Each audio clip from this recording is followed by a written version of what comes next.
active listing counts in the Phoenix area are increasing at the second fastest rate we have ever seen. It's giving 2005. Is that what the kids are saying these days? Anyway, let's jump into it. Active listing counts. Let's look at this graph here. Like I said, they are increasing quickly, and they've actually increased 35% since July until today. And if we compare that with 2005, during that same time period, we saw an increase of about 80%. Now, 35% to 80%, there is a pretty big gap there. However, that type of increase, like I said earlier, is the fastest we've ever seen since we saw that 80% increase in 2005. So, is this something to be alarmed about? I'm not sure yet, but is it something to watch? Yeah.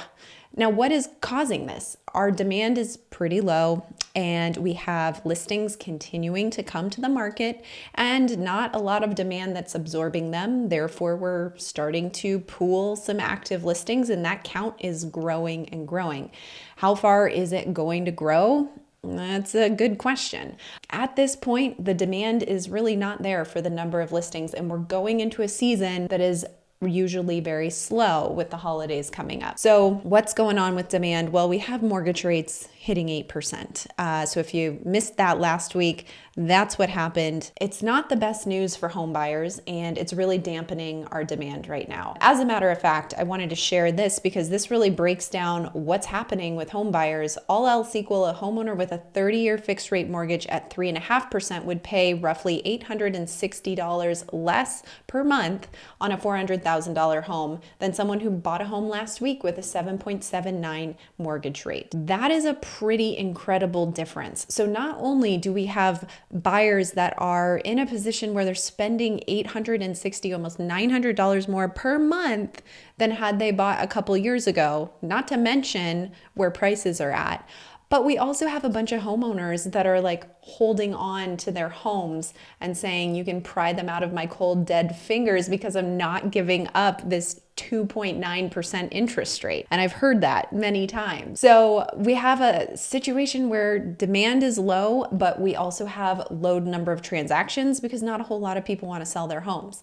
But when we have this low demand and we still have listings because people still have to sell for divorce, death, relocation, things that are outside of their control, we're just not getting a lot of buyers buying those up. So where are mortgage rates heading? It's a great question.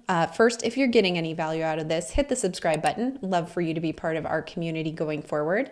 Mortgage rates barely higher, bigger moves are likely ahead. So this article is just saying that we have a lot of economic news coming out this week. One thing that will happen is the Fed is going to meet and determine what they're doing next. Most likely won't be hiking the interest rate, and I'll talk more about that in a second.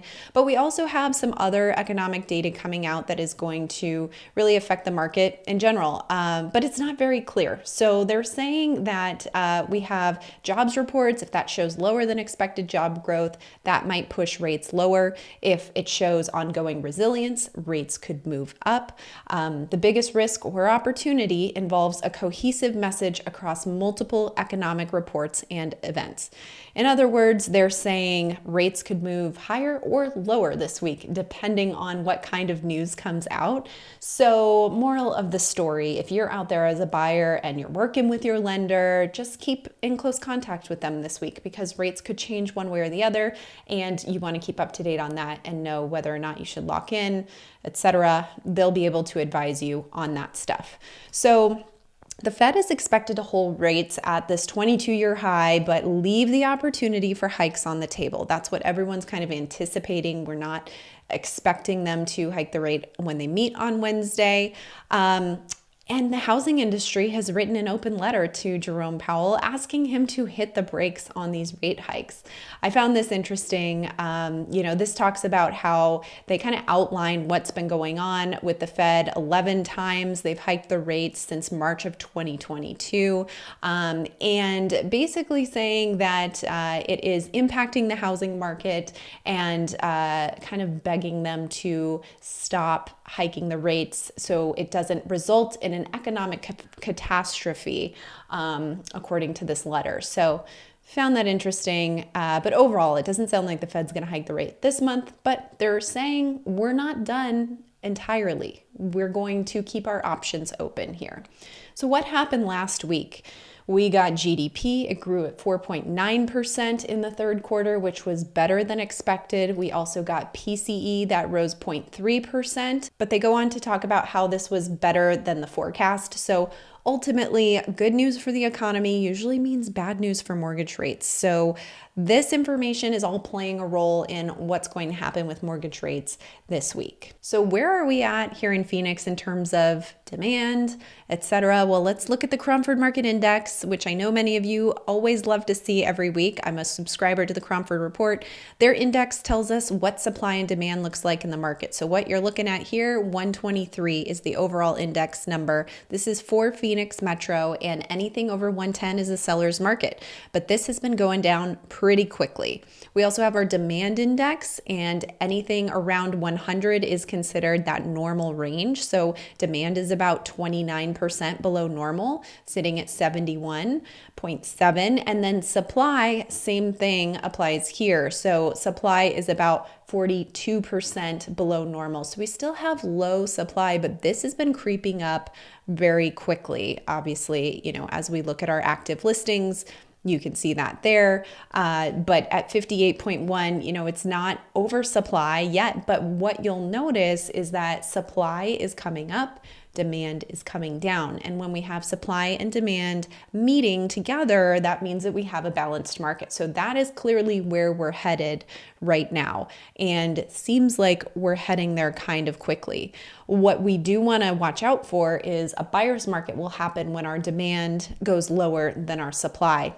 So if these active listings continue to hit the market and let's say rates stay at 8% or even go higher, then we're going to have a situation where demand likely goes down past the number where supply is, and supply oversteps where demand is, and those two cross, then we essentially have a buyer's market. So we can break this down by city and see what's going on in every city. And, the same news continues here. We've seen a bigger change month over month than we had last week when we looked at this. So it was negative 14.5% on average for the change for all of these cities this week. And last week it was 13.4%. So we're still accelerating in that direction away from a seller's market. Every arrow on here is red. So all of these arrow colors, red is bad for sellers, green is good for sellers. So it's all from the seller perspective. So every city saw some sort of movement away from a seller's market when we look at this week over week change. Some more than others. So we saw a few cities that had some pretty big declines. Cave Creek, we've got Buckeye here 24%, Cave Creek 28%, and then Chandler 19%. And so those moved the fastest towards a buyer's market. I think Mesa was in that group as well. Yep, 19% there. But you'll notice, anything over 110 is still considered a seller's market. So everything from Peoria on up is still technically in a seller's market. That range between 110 to 90 is a balanced market. So we have Surprise in balance. And then we've got these 4 cities down here in a buyer's market already. So Maricopa, Queen Creek, Goodyear, and Buckeye all are in a buyer's market right now. So if you're out there looking for a home, those may be areas you want to target. You could have a little bit more leverage as a buyer. And if you are a seller in those cities, you may need to start considering being a bit more flexible, whether that's with your price or concessions or whatever it is, because you're losing some ground in those markets as a seller. So what happens as we start to see these sellers losing ground and we're heading towards this balanced market and potentially a buyer's market? Well, we start to see price changes. We start to see price cuts. And so you can see here that these price changes are going up every single week to the point where this week we've seen 2,100 price cuts.